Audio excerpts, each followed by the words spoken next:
Good afternoon, everyone. Thank you for attending and thank you for your interest in Help Action. A little background, the Nonprofit Exchange, which is the parent organization of the program, is a 501c nonprofit. We're based in El Paso, Texas, but we work throughout Texas and the rest of the Southwest. Help Action is a program that we put together during COVID to help with the immediate needs of those who were homebound due to COVID, and to the straining pressures that were coming to our local pantries. The platform is free to use to any nonprofit organization in the US. So with that, we'll talk a little bit about how it started and how it works. So Help Action originally started off from another idea that we had, and it was in response to the ever-changing volunteer landscape.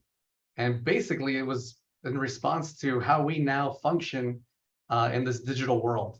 When we're hungry, we have apps for food on demand. When we're bored, we have apps for streaming on demand. You know, we live in a world where we no longer have to wait for things. And we felt volunteering needed to be slowly merged into that on-demand economy. You know, the day of having the times of having the ability to set your schedule where, yeah, I can set aside 3 hours on a Friday to go volunteer at this specific location. It's a lot harder with this, with the way we've adapted with remote technology, with working full days now.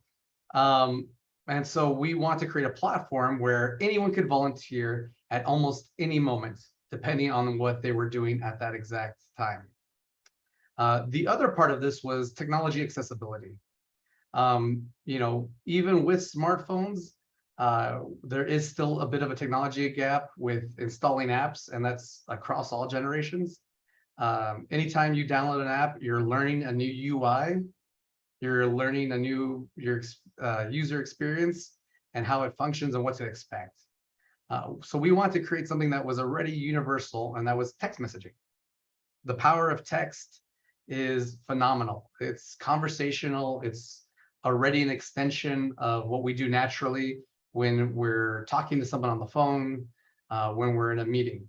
So we wanted to capture that simplistic appeal and make it available to those who are in need, make it available to pantries and to people who want to volunteer. So in regards to building the initial system, we built it around the volunteer. Again, the idea is giving the chance to anyone to be a hero for the day. With the strain that a lot of the pantries were going through during the pandemic and what they're still going through, we needed a way for them to be able to tap into the system at a moment's notice into a large volunteer pool to be able to help those clients who were in desperate need and needed food immediately.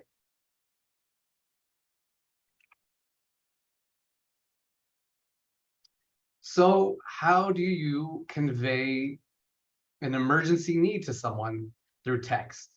How do you start training your volunteers to understand how important that text message is?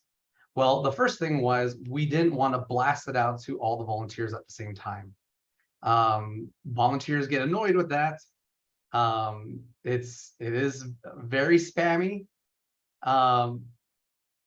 Volunteers, when they reply, and they're under the impression that they're competing with another volunteer to take on that volunteer duty. And then when they respond yes, that they can take it on, and it says, oh, someone's already cleaned it. If you do that enough times to a volunteer, they no longer want to help. They don't feel there's enough opportunities. So they unsubscribe. So our strategy was very different. A little time consuming, but very different, and it has proven very effective. We give our volunteers 8 minutes to look at the message one at a time. And they have a simple question to answer. Can you take on this delivery request? for this pantry, for this person, reply yes or no. If they don't reply within 8 minutes, it immediately goes on to the next volunteer. And we have a special algorithm that how we sort the volunteers based on, the last time they took on a delivery request, the last time they replied to a message, the last time they said no, and so on. This way, we're constantly shifting which volunteers are seeing the messages and which ones need the opportunity to be able to volunteer. This has helped us create a lot of value with these text messages. Text messages are plain. It's conversational text. And so by training our volunteers to understand that when you get that text message, you're the only one getting that message. You're the only one looking at that message and has the opportunity to reply at that exact moment. It's your chance to become a hero. And this has helped us create a ton of value with these text messages and create, and in response, a great engagement rate with our volunteers. So what does a text message look like? It's as simple as this, which it's all pertinent information for one text. And as they engage with it, they get more information on how to complete the delivery. This is one that's put on by our Kelly Center for Hunger Relief, who was part of the presentation the other day, putting in a request for one of the recipients in an outside our city limits. And it's a simple, would you like to help your neighbor and complete their delivery order? Yes or no? They reply no, it goes on to the next volunteer. They reply yes, they get the full details on how to complete that delivery. And from there, with our dispatcher services for pantries, each pantry can have their own account. They can tap into existing volunteers in their city. They can import their own volunteers and create a closed network where only their volunteers are getting the messages. It's an easy way to keep track of what progress the deliveries are in. It's an easy way to put in each delivery order. One of our biggest testimonials for automation with this platform happened last year, where we doubled as emergency services. Last year, 2021, in February, Texas underwent a huge winter storm. The roads were iced over. Water, electricity were out throughout the city, rolling blackouts in the suburbs. We didn't have any pantry partners at the time, and so we deployed the system as a neighbor-to-neighbor program where anyone could put in a request for up to 5 emergency grocery items, and it would find them a volunteer who could go out, pick those items up with 4x4 and deliver them back to the person in need. And one night, with some of our influencer partners in Austin, we were able to recruit over 600 plus volunteers. And in that coming weekend, during the first weekend of the storm, we were able to complete over 200 emergency deliveries.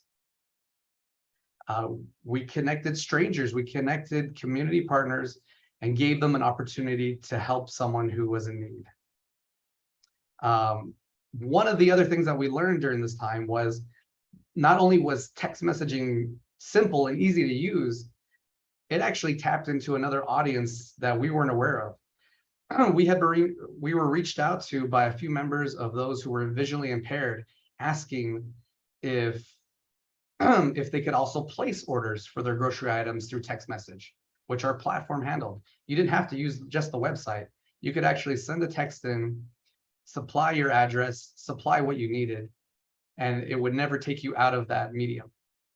And so we found out this was a great tool for those who are visually impaired, who relied on their own apps to be able to translate and read out loud text messages, rather than having to worry that it wouldn't work with our website or any other website or app. So this was just another testimony to keeping it simple. The simpler you keep it, the more accessible it is to everyone.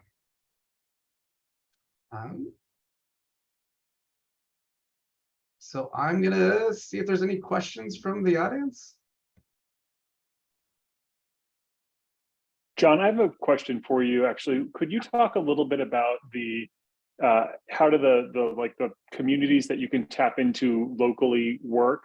Are there certain areas that have those in existence, or do you tap into other networks, or kind of mechanically, how does that work if someone's thinking about using Help Action? So we've embarked on a year-long campaign, reaching out to different Lions clubs, the different junior leagues throughout the country, to get their members signed up. And we've slowly been growing. We have about, I believe, 2,000 plus volunteers throughout the country. And these are people who are interested in doing local delivery services for their pantries. And so now we've started the second step, where we're continuing to grow that volunteer base throughout the country, while also reaching out and letting pantries know that this platform is free for them to use. That's great. I mean, and you just said it again, but at risk of it being missed, like, the platform is free. And so, right. And what's involved in terms of like setup, if one of our nonprofit members wants to initiate a relationship with you, what does that actually look like, given that it's free, and what are the effort required, that sort of stuff? No, you can sign up on the website.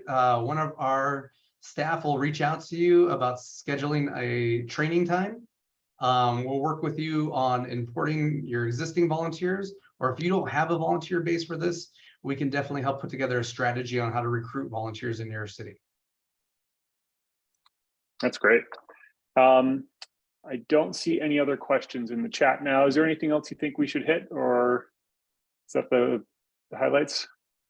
Those are the highlights. It's easy, it's simple, and it's free. And so all anyone needs to do is just visit helpaction.org. That's